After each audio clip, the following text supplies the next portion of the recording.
बिस्मिल्लाहिर्रहमानिर्रहीम। Notify party क्या होती है? ये जॉन जी का क्वेश्चन है और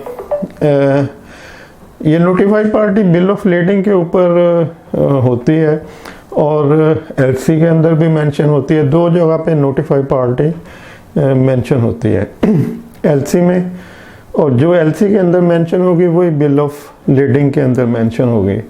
और अगर नहीं मेंशन होगी एलसी के अंदर तो फिर जो एक्सपोर्टर होगा वो इंपोर्टर से पूछ सकता है कि क्या नोटिफाई पार्टी में आपने कुछ मेंशन करना है या मैं डायरेक्ट आपका नाम ही दे दूँ। तो इस तरह से वो एक्सपोर्टर इंपोर्टर का नाम भी दे सकता है। और अगर इंपोर्टर कहेगा नहीं मैं आपको नोटिफाई पार्टी का नाम, एड्रेस देता हूँ, कॉन्टैक्ट डिटेल देता हूँ, तो फिर वो उसमें मेंशन होगा, या इंपोर्टर एलसी खुलवाते वक्त ही उसमें नोटिफाई पार्टी का complete address, contact detail mention कर देगा। अच्छा, अब ये नोटिफाई पार्टी होती क्या है? तो पहले थोड़ी सी और इन्फॉर्मेशन बता दूं कि किसी भी बिल ऑफ लेडिंग के अंदर 4 किस्म के एड्रेस यानी कॉन्टैक्ट डिटेल दी होती है। उन 4 किस्म के एड्रेस में नंबर 1 होता है शिपर का नाम, पता, एड्रेस, कॉन्टैक्ट डिटेल के जो एक्सपोर्ट कर रहा है या शिप कर रहा है। शिपर और एक्सपोर्टर डिफरेंट भी हो सकते हैं और एक भी हो सकता है। सम टाइम इम्पोर्टर कहता है कि जी आप मुझे, जो एक्सपोर्टर है मैं उसको डिस्क्लोज नहीं करना चाहता डॉक्यूमेंट्स के ऊपर, तो आप अपना नाम मेंशन ना करें। तो वो फिर कोई भी मतलब फ्रेट फॉरवर्डर का एड्रेस मेंशन कर सकता है या कोई एड्रेस दे सकता है उसके ऊपर। और डॉक्यूमेंट्स के ऊपर भी सिर्फ नाम और सिटी चाइना जैसे, मगर जैसे चाइना से बहुत सारी कंसाइनमेंट आती हैं तो उसके ऊपर कोई फ़ोन नंबर, ईमेल या कोई ज़्यादा डिटेल नहीं लिखी होती मैन्युफैक्चरर की। वो सिंपल सा एक नाम लिखा होता है और सिटी और चाइना लिखा होता है। उसकी वजह यही होती है कि इम्पोर्टर नहीं चाहता कि किसी को पता चले कि ये किस सोर्स से इंपोर्ट हो रही हैं चीज़ें। मतलब वो मार्केट में एक मोनोपोली अपनी रखना चाहता है। बहुत सी प्रोडक्ट ऐसी होती हैं मार्केट में जो दूसरे कंपटीटर इस चक्कर में होते हैं कि जी ये जहाँ से मंगवा रहा है वहाँ से उस सोर्स का पता किया जाए ताकि हम भी वहाँ से मंगवाएं। तो इसलिए फिर इंपोर्टर उसको ज़रा डिस्क्लोज नहीं करना चाहता, खुफिया रखता है। तो नंबर 1 शिपर या एक्सपोर्टर का एड्रेस होगा। नंबर 2 जो है कंसाइनी, यानी जिसकी कंसाइनमेंट है, जिसने कंसाइनमेंट लेनी है, रिसीव करनी है, उसका नाम, पता और एड्रेस होगा। और कंसाइनी होता है, कंसाइनी में भी 2 हो सकते हैं, एक भी हो सकता है। अगर 2 होंगे तो बैंक भी कंसाइनी हो सकता है, इंपोर्टर भी कंसाइनी हो सकता है, या बैंक सिर्फ कंसाइनी हो सकता है, या सिर्फ इंपोर्टर भी कंसाइनी हो सकता है। ये डिपेंड करता है मोड ऑफ पेमेंट के पेमेंट के ऊपर कि मोड ऑफ पेमेंट क्या है। अगर एलसी है तो उसमें बैंक भी मेंशन होगा और इंपोर्टर भी होगा। यानी कंसाइनमेंट जो है वो बैंक की मलकियत भी होती है, इंपोर्टर की भी मलकियत होती है।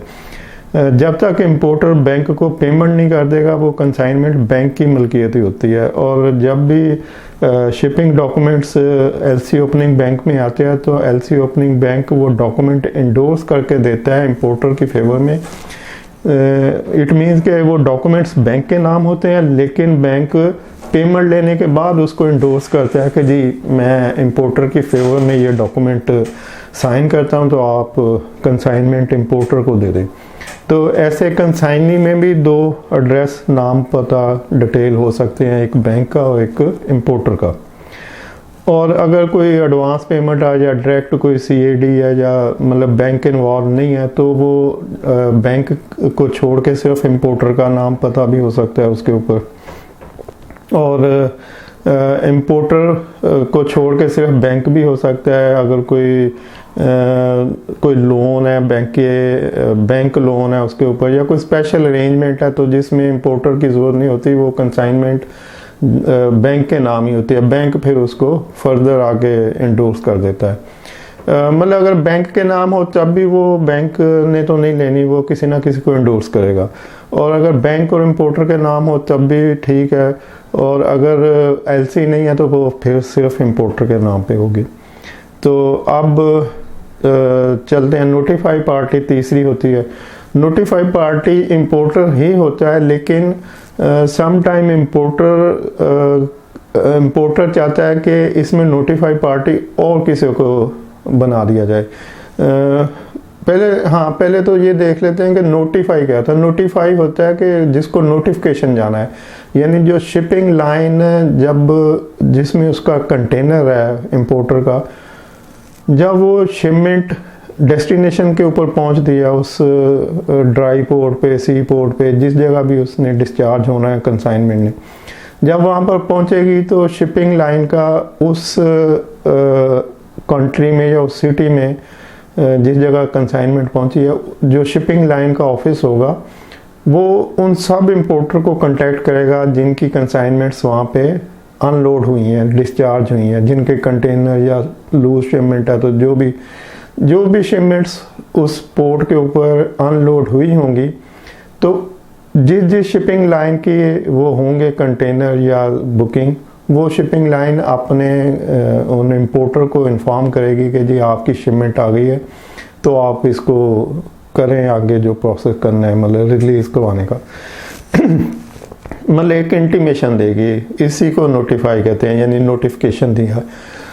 तो अब फ़र्ज़ कर लें कि जो इंपोर्टर है वो कोई किसी दूसरे सिटी में है, और जो सी पोर्ट है वो ज़ाहिर कोई सी पोर्ट तो किसी कंट्री में एक आधी होती है या दो होंगी या जितनी भी, तो सी पोर्ट एक सेपरेट डेस्टिनेशन है। इंपोर्टर किसी भी जगह हो सकता है मुल्क में। जब मैं एक बड़ी टेक्सटाइल मिल में था तो उनका उस वक्त अभी तो लाहौर में है, लेकिन उस वक्त उनका सारा ऑपरेशन फैसलाबाद में होता था। तो और जो एक्सपोर्ट ऑफिस डॉक्यूमेंटेशन करता था वो एक फैसलाबाद में था, एक कराची में था। जो कराची वाला ऑफिस था वो शिपमेंट्स को डील करता था और प्रिपरेशन करता था एक्सपोर्ट डॉक्यूमेंटेशन की, और जो फैसलाबाद का ऑफिस था वो चूँकि मिल के अंदर था, तो वहाँ पे फिर वो डॉक्यूमेंट्स कराची से फैसलाबाद आते थे। वहाँ पे नेगोशिएशन के लिए डिफरेंट बैंक से जिनसे भी करवानी होती थी उनकी डॉक्यूमेंट नेगोशिएशन, तो वहाँ पे वो चले जाते थे। अब जो कराची का ऑफिस था वो उसी मेल के नाम से था कि XYZ मेल, और कराची का एड्रेस, फ़ोन नंबर, ईमेल, सारा कुछ, और कराची का एड्रेस लिखा हुआ था। तो अब नोटिफाई पार्टी जो होती है फिर वो कराची का ऑफिस होता था, जबकि शिपमेंट जो LC खुलती थी वो हेड ऑफिस से खुलती थी, वो जो फैसलाबाद में था। सॉरी, इसको आप इस तरह से भी देख सकते हैं कि अगर आप ऑनलाइन शॉपिंग करते हैं, तो जब आप उसका कोई डॉक्यूमेंट फिल करते हैं ऑनलाइन का शॉपिंग का, तो उसमें एक होता है कि जी आपका मेलिंग एड्रेस क्या है जो बंदा बुक कर रहा है, और फिर वो नीचे एक और एड्रेस पूछते हैं कि आपका शिपमेंट एड्रेस अगर डिफरेंट है तो लिख दें, अगर सेम है तो सेम को क्लिक कर दें। यानी जो बंदा बुक कर रहा है, क्या वो अपने एड्रेस पे मंगवाना चाहता है या कि वो किसी और एड्रेस के ऊपर डिलीवर करवाना चाहता है जो उसके एड्रेस से डिफरेंट है। तो अगर तो उस बंदे का अपने एड्रेस पे उसने मंगवाना है तो वो अपना एड्रेस लिख देगा, अदरवाइज वो कहेगा नहीं मेरे एड्रेस पे ना भेजें, मैं शिपमेंट का एड्रेस सेपरेट लिख रहा हूँ, तो आप शिपमेंट इस एड्रेस के ऊपर करें। तो सिमिलरली नोटिफाई पार्टी होती है कि नोटिफाई इंपोर्टर भी हो सकता है, या इंपोर्टर अपने ही किसी दूसरे ऑफिस को नॉमिनेट कर सकता है कि भी मुझे ना भिजवाएं, मैंने बस LC खोलनी थी, अब आगे का काम जो है ना वो मेरा कराची ऑफिस करेगा। तो आप जब भी शिपमेंट आया, आप कराची में इस जगह इस एड्रेस के ऊपर इस बंदे को इस फ़ोन नंबर पे टेलेक्स, मेल, फैक्स जो भी है, तो इनको कांटेक्ट करें और इनको नोटिफाई करें, इनको अपनी इंफॉर्मेशन दे के हमारी शिपमेंट आ गई है, तो फर्दर वो क्लियरेंस का इंतज़ाम वो खुद ही करेंगे। तो इस तरह से नोटिफाई पार्टी का मतलब है कि जिसने उस शिपमेंट की क्लियरेंस करवानी है उसको नोटिफिकेशन आएगा शिपिंग लाइन से कि जी आपकी शिपमेंट आ गई है, तो आप इसका आगे अरेंजमेंट कर लें। तो अब वो बैंक से डॉक्यूमेंट्स रिलीज़ करवाएंगे पेमेंट करके, फिर वो कस्टम क्लियरिंग एजेंट को भिजवाएंगे और कस्टम क्लियरिंग एजेंट को बताएंगे कि जी ये आप सारा करें इंतज़ाम। अच्छा, इसमें एक और नीचे एड्रेस लिखा होता है बिल ऑफ लेडिंग के ऊपर, जो चौथा एड्रेस है वो होता है शिपिंग लाइन का जो ऑफिस है उसका नाम पता एड्रेस, यानी जिसने नोटिफाई करना है इंपोर्टर को उसका नाम एड्रेस भी बिल ऑफ लेडिंग के नीचे एक कॉलम बना होता है, वहाँ पर मेंशन होता है कि बिल फर्ज नोटिफिकेशन नहीं आता या शिपिंग डॉक्यूमेंट्स पहले ही मिल जाते हैं इंपोर्टर को, तो इंपोर्टर अब कैसे अपनी वो ट्रेस करेगा, कैसे वो देखेगा कि शिपिंग लाइन का ऑफिस किधर है। वैसे तो जो लोग काम कर रहे होते हैं उनको ज़बानी याद होता है कि कौन सी शिपिंग लाइन का ऑफिस किस जगह पे है, किस तरह से उसे डिलीवरी ऑर्डर रिसीव करना है, क्या रिक्वायरमेंट है वगैरह वगैरह। लेकिन इसके बावजूद अगर कोई नया इंपोर्टर हो और उसके लिए या एक फॉर्मल स्पेसिमन भी होता है, तो जो इंफॉर्मेशन देनी होती है शिपिंग लाइन ने, तो शिपिंग लाइन का जो उस डेस्टिनेशन के ऊपर ऑफिस होगा उसका कंप्लीट नाम पता एड्रेस कॉन्टैक्ट डिटेल सारी बीएल के नीचे एक कॉलम होता है, वहाँ पर लिखी होती है कि इंपोर्टर या इंपोर्टर का कोई रिप्रेजेंटेटिव या क्लियरिंग एजेंट डिलीवरी ऑर्डर के लिए इस एड्रेस के ऊपर कांटेक्ट कर सकता है। तो इस तरह से बिल ऑफ लेडिंग के ऊपर 4 एड्रेस होते हैं कंप्लीट डिटेल के साथ। उनमें नंबर 1 शिपर होता है यानी एक्सपोर्टर होता है, नंबर 2 कंसाइनी होता है जो बैंक हो सकता है, इंपोर्टर हो सकता है, नंबर 3 नोटिफाई पार्टी होती है जो इंपोर्टर हो सकता है या इंपोर्टर का कोई रिप्रेजेंटेटिव हो सकता है, और नंबर 4 शिपिंग लाइन का जो रीजनल ऑफिस होता है, जिस जगह कंसाइनमेंट पहुंचनी है उस जगह जो ऑफिस है उसका नाम पता एड्रेस होता है। तो होप फॉर अंडरस्टैंडिंग के आप समझ गए होंगे कि नोटिफाई पार्टी क्या होती है, कंसाइनी क्या होता है, शिपर क्या होता है, और फिर भी कंफ्यूजन हो तो आप नीचे कमेंट्स में लिख सकते हैं, तो मैं उसको फर्दर क्लैरिफाई कर देता हूँ। थैंक यू, अल्लाह हाफिज़।